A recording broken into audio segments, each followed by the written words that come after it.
Hello, everyone. Welcome back to Counseling Stars. We are for students by students. This is our Stellar Pathways episode 3. Today, we're going to be talking about starting grad school, our year 1. First half of the program, I'm here with Amanda Sakurai and Brittany Ward. Hello, y'all. What's up? Hi.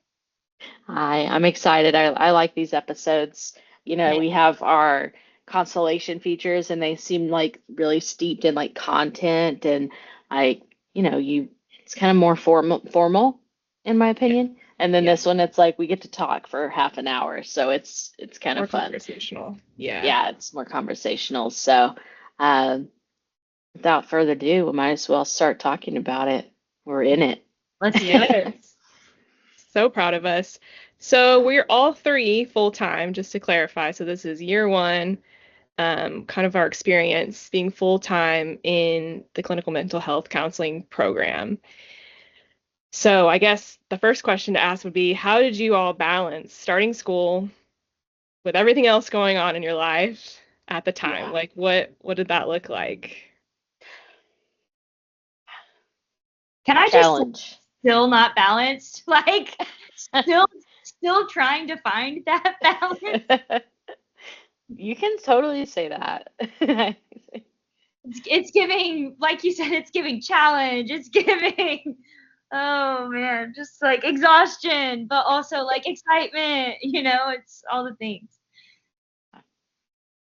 To me, I balanced it. I think it like I would say by recognizing that I can't do everything all at once and focusing on what I'm doing in that moment.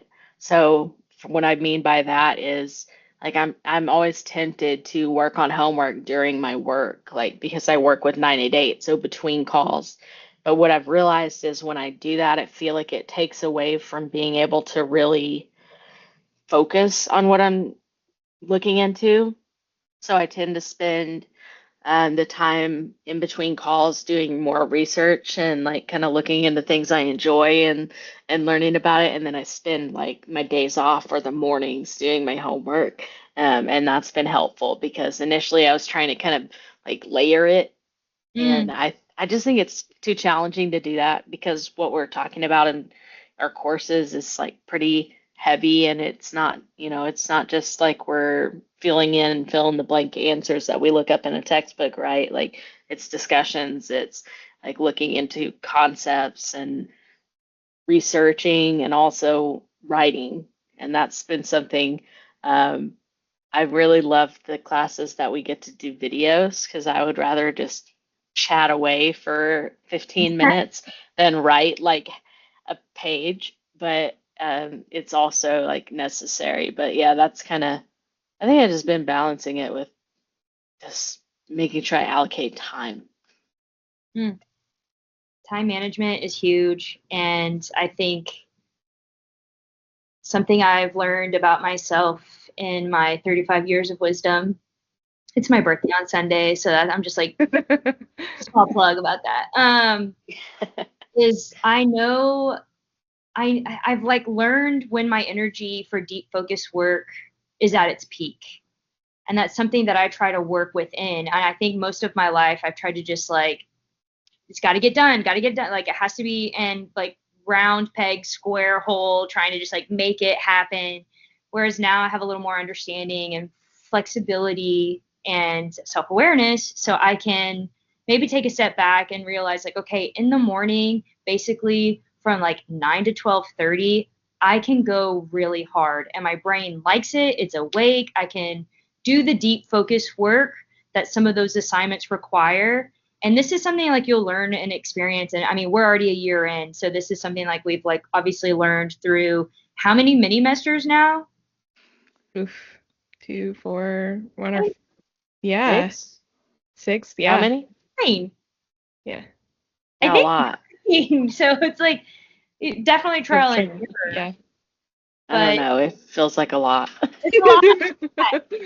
So it's kind of taken me even a while now to get to this point, but just understanding that, like you're saying, how do I time manage time manage, and then like what do those chunks of time look like where I can be the most productive?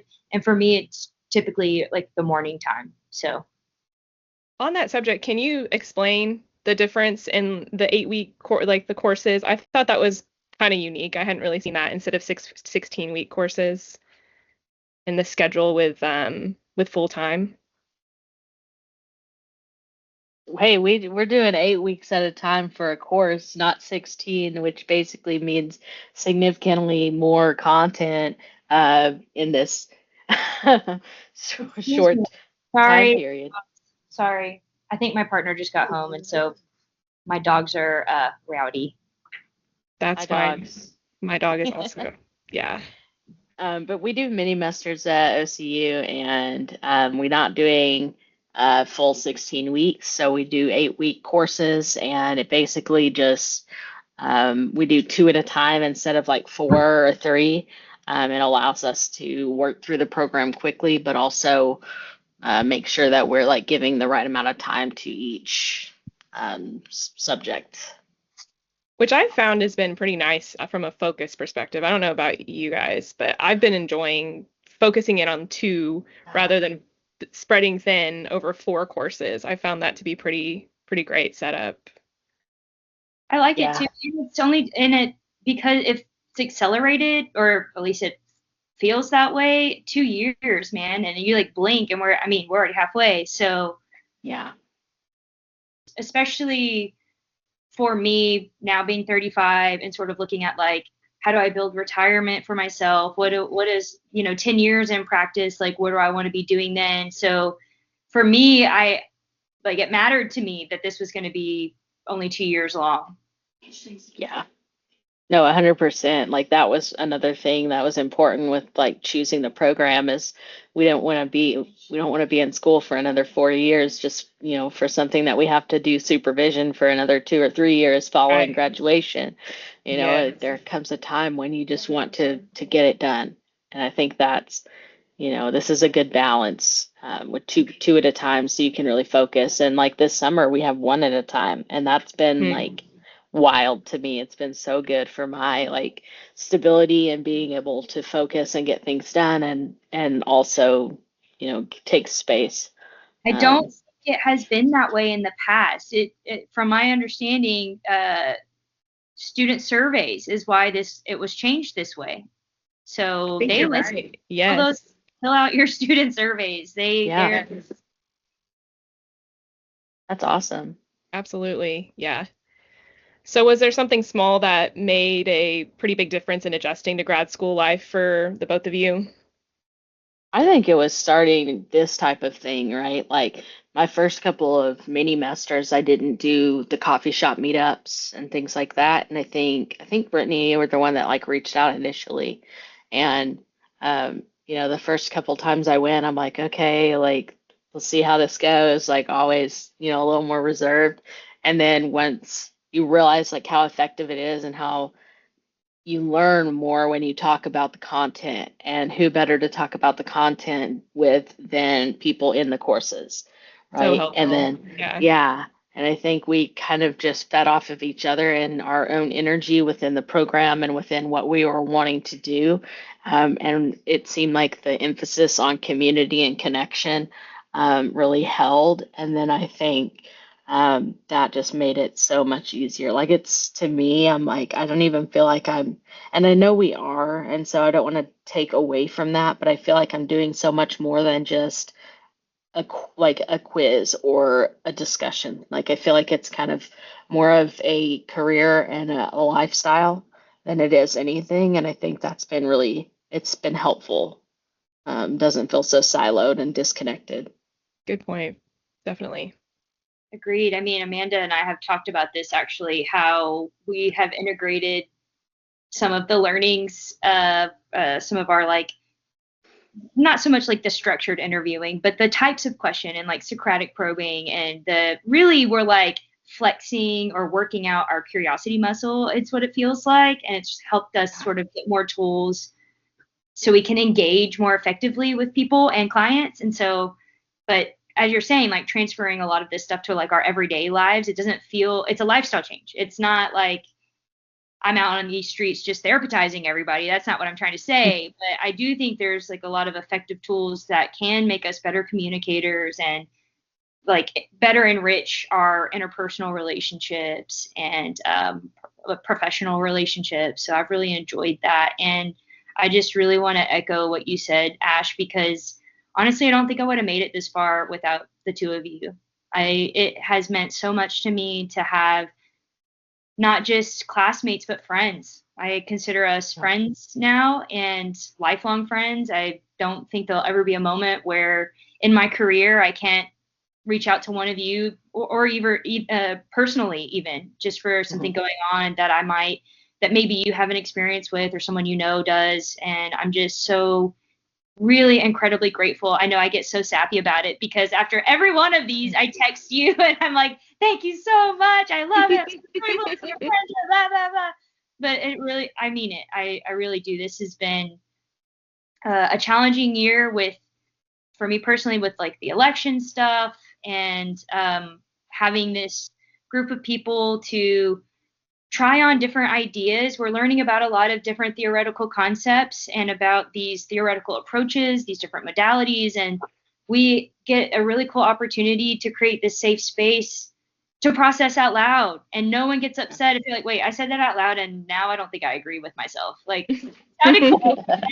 Like, out loud, I don't think that works anymore. But so I'm just really grateful for that space held because I'm the same. I learn better talking out loud, trying on my ideas like pants, and then choosing like, not a good fit. So I really appreciate that. Absolutely. I agree. It's what we've built this student organization on, just community and getting that opportunity to connect and find support, built-in support with your cohort. I think that's awesome. Yeah. And it's wild how many people are interested and wanting to be a part of this. And that's what this program. Like, I'm mind blown by that. Yeah. I mean, even the universities reaching out to us to like write a story about it because they're so like impressed with how many what type of connection and what type of action has been happened and engagement from an asynchronous program, right? Like, you just don't see that. You don't see an asynchronous program with an organization, so I think that's pretty cool. That is a huge shout out to you, Ash. And I think to just like a huge testament to what we keep saying, the mantra we keep repeating is you get out of it what you put in. And so this wouldn't have happened if you weren't brave enough to show up. If you weren't curious, if you weren't seeking a way to connect. I just think that, you just get out of it what you put in. And so I would encourage any people out there, maybe you're not even at OCU and you're just listening to us because we're cute and funny, which is fine. But I would encourage you to get involved in student organizations or start your own. Do it. Yeah. For sure. Well, for sure, start your own. We're talking about what our experience has been outside of, behind the computer, like outside of the discussion posts and outside of the program itself a little bit. So can we maybe hit on like what that experience has been like for you and what's the overall vibe of the cohort, would you say? Ooh, good question. Yeah. I'm gonna let Brittany take it from here on that one. First part of the question though, are you asking what it's like outside of what it's like to be a grad student, like in the everyday world now, or I don't think I understood the first part of that question. Like in the program itself, what has it been like when you're online submitting a discussion post? What do those discussion posts feel like? How are you connecting that way? Yeah.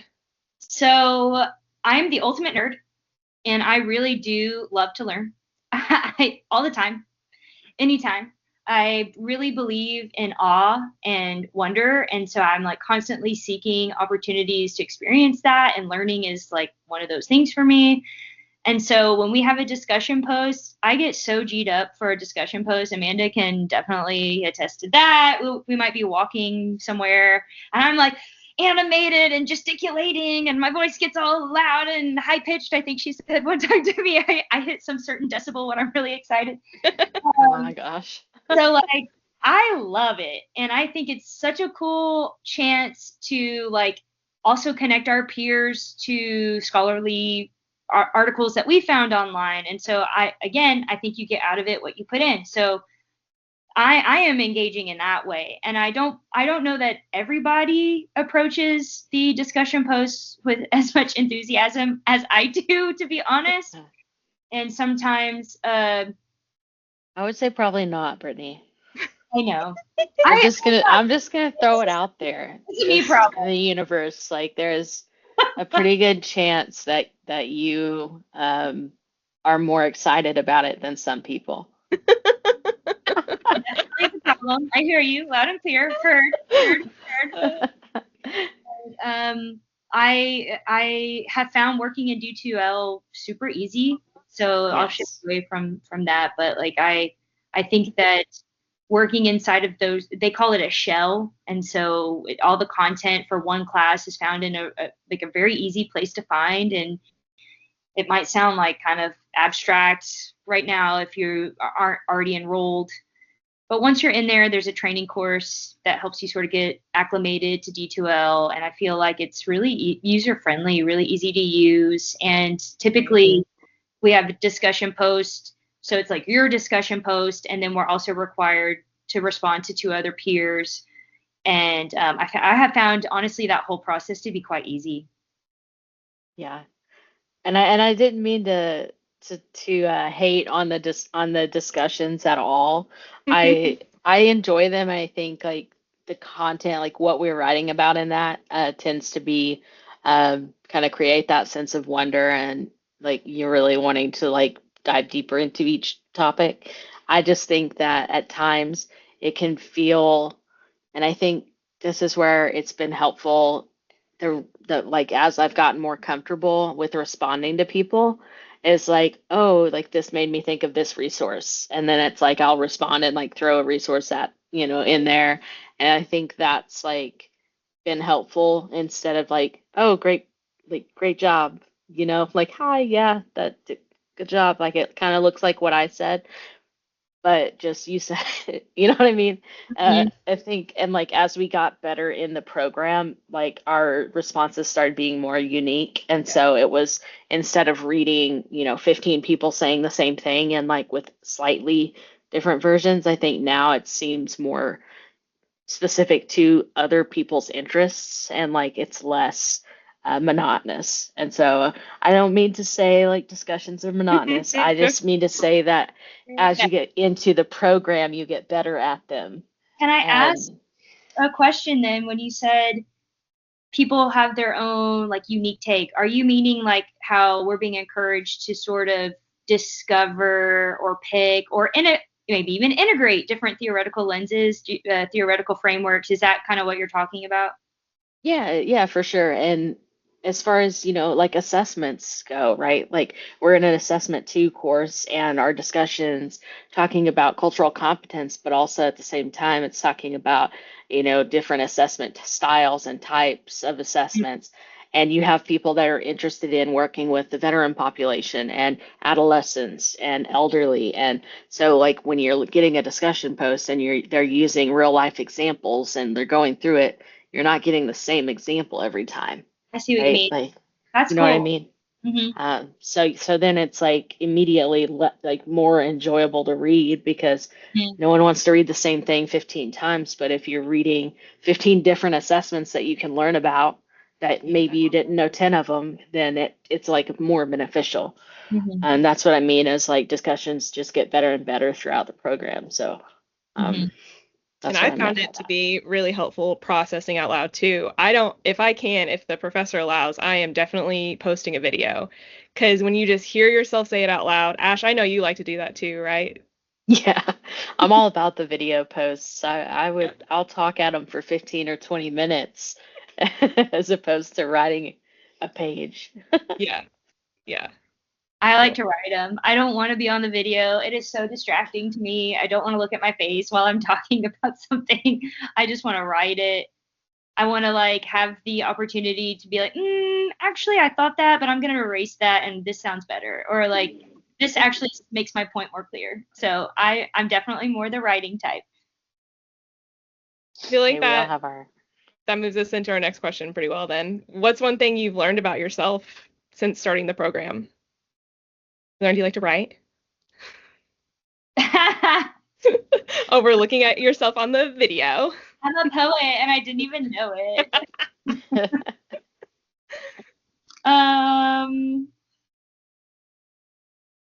Okay, I have something. It's going to be kind of gross. Like it's an unsavory aspect of myself that I'm going to be I'm nervous. to share. Yeah. Okay. Um, I think that this program, especially, we're asynchronous, meaning we're online. So some of our classwork with our mock clients is through a system called Genius Academy.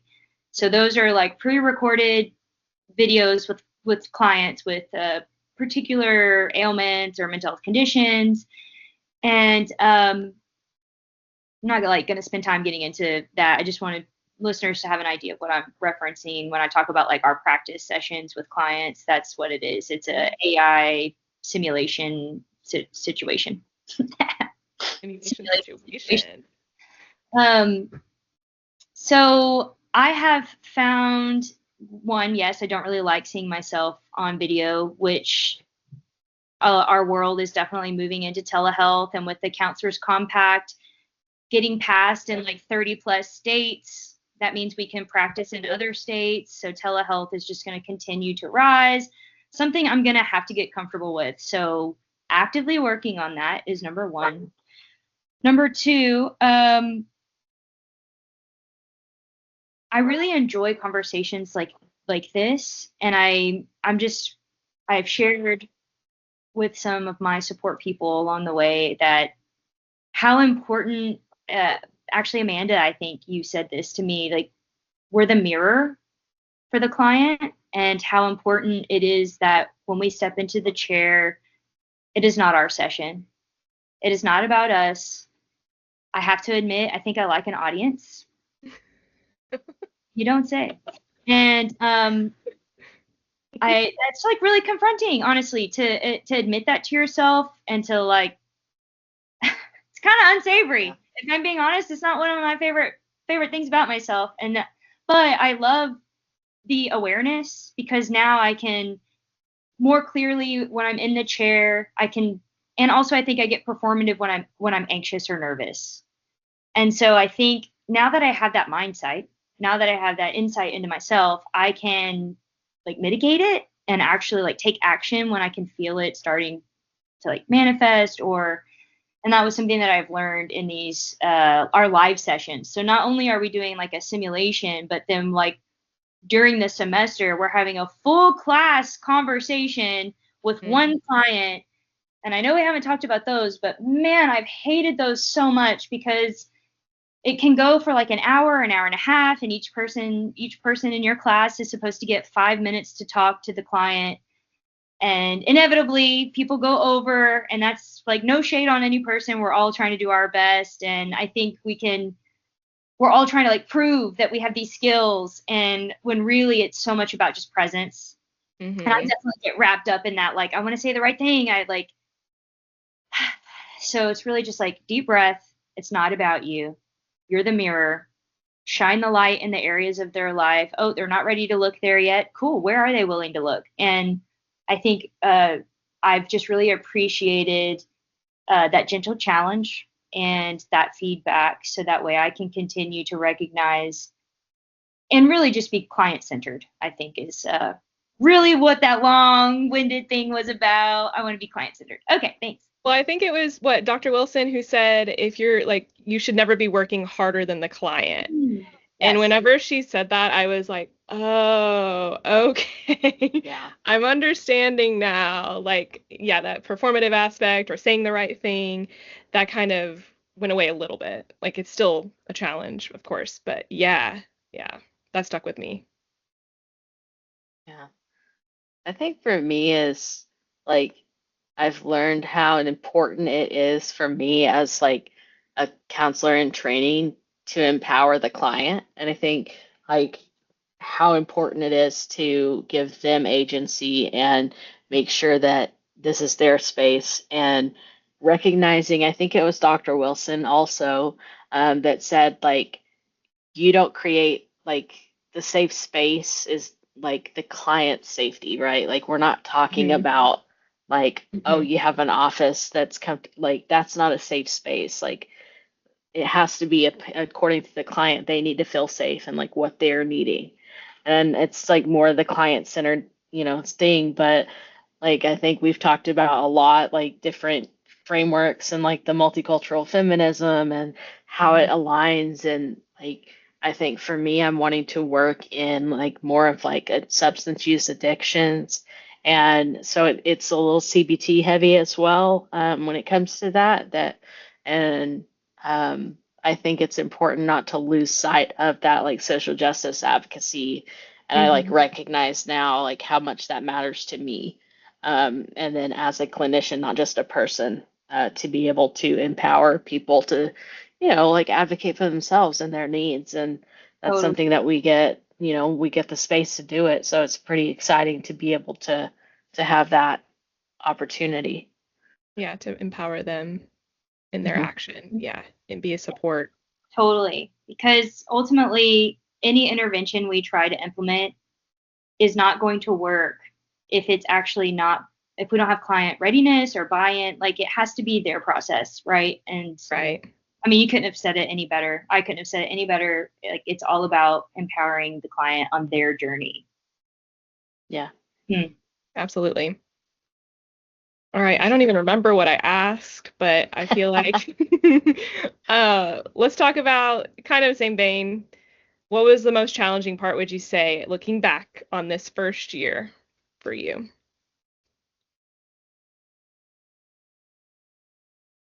My most challenging part was not getting too carried away with the assignment, especially like with the research course, because I just love it. And I know some people are like, "Oh my gosh, I don't want to read about this." And oh my gosh, this is frustrating.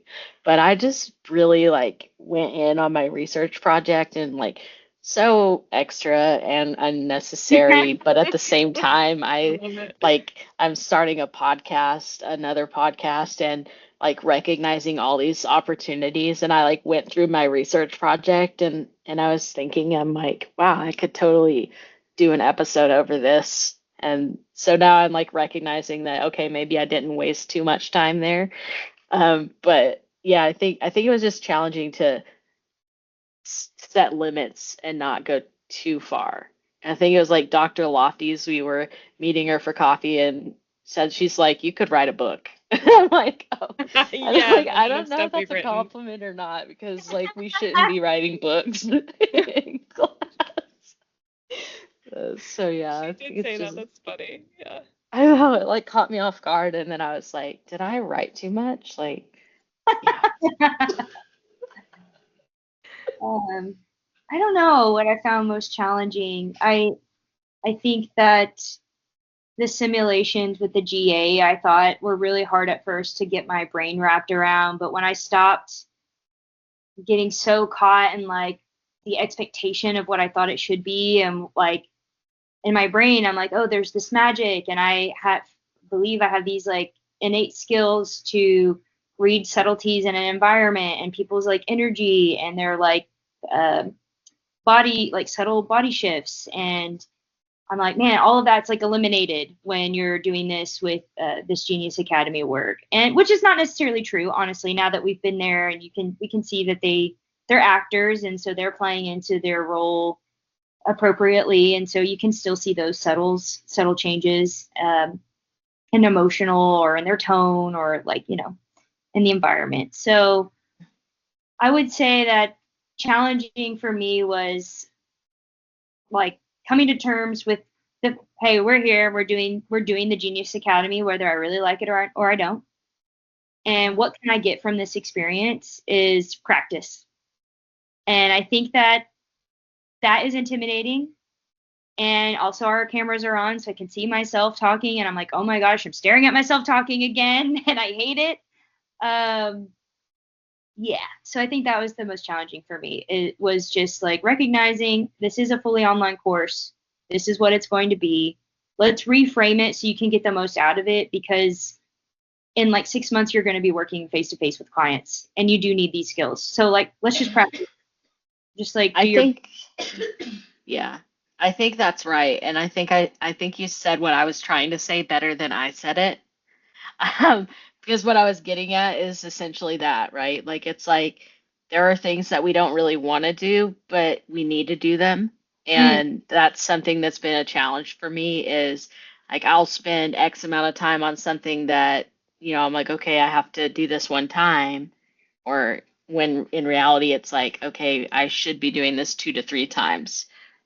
And I think that's a challenge for me because, I'm like, I'm stubborn and I just look at it like I'm talking to people all the time, like, how is this, you know, helping? And then you realize how beneficial it is to do it more than once. And then you question why you didn't do that the first yeah, time, like the first whole course that you did this, you yeah. know. You really see the improvement too, I feel like. It was Yeah. wild to think about how I started with Genius Academy and then where I got pretty quick.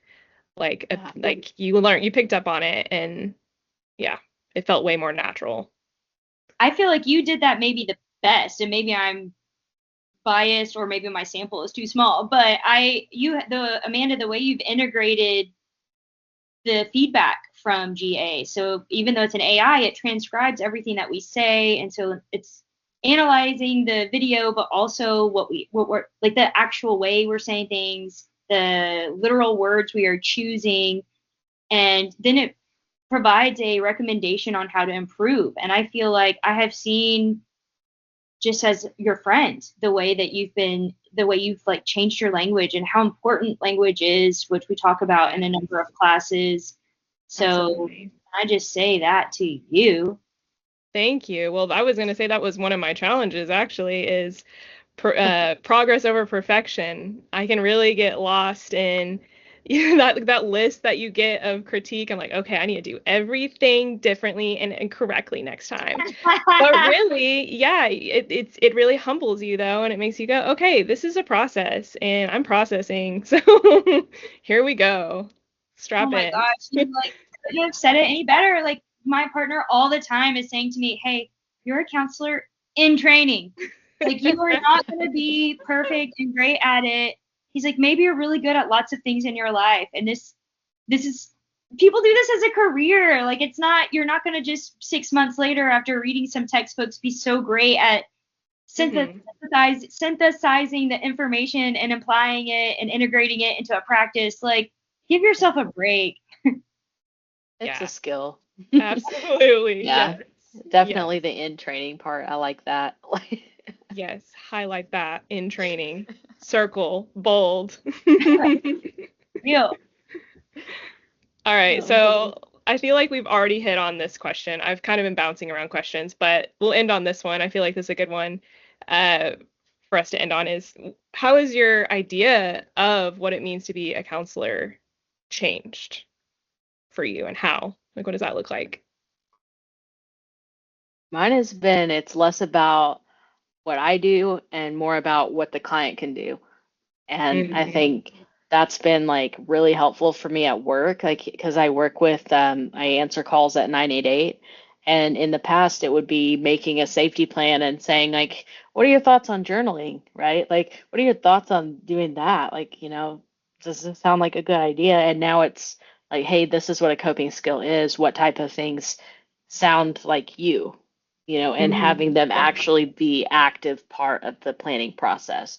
And I Yes. think that is one of the biggest changes that I've had is that philosophy. It's that philosophical shift of it's not what I'm doing, it's about what they're doing.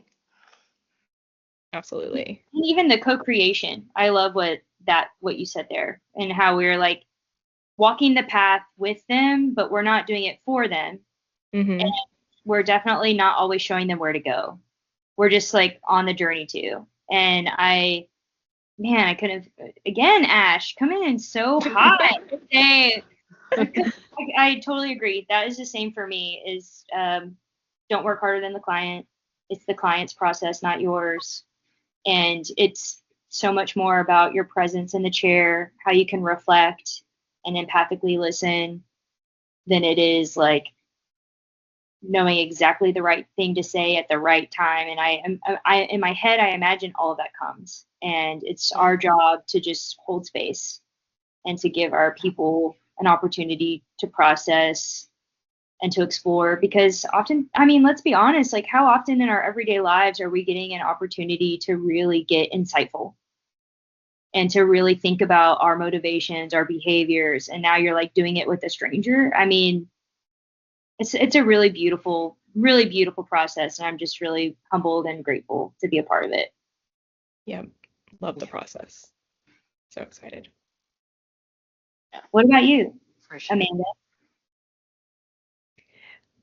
I agree with everything that was said. I was over here thinking about the whole idea of, yes, we're the expert as a counselor, but ultimately the client is the expert of their own life. And I love that approach, because I Mm-hmm. think in my journey going to therapy, I walked into therapy really like thoroughly hoping that my therapist would just tell me what to do, you know? Yeah. And yeah, that says a lot about me, but yeah, and then to have my therapist not do that. I remember being kind of like annoyed at the process for a little bit, but then to come out on the other side and to be so grateful to have gone through that experience, and to like understand how it feels to be empowered in your own process and making your own decisions, and because you do know ultimately what you need in the end. You just need some guidance, you know? So, Totally. For sure. Well, I think we've learned a lot about each other's experiences, but also I hope that people listening have been able to take different things from this conversation. This, has been a stellar pathway with Counseling Stars, and want you to like and subscribe. Go ahead and give us a follow on social media. But thank you for your time, and this is truly for students by students, and we want to make sure that we get our experiences across and messages across. So, thank you for listening, and goodbye. bye-bye. Bye.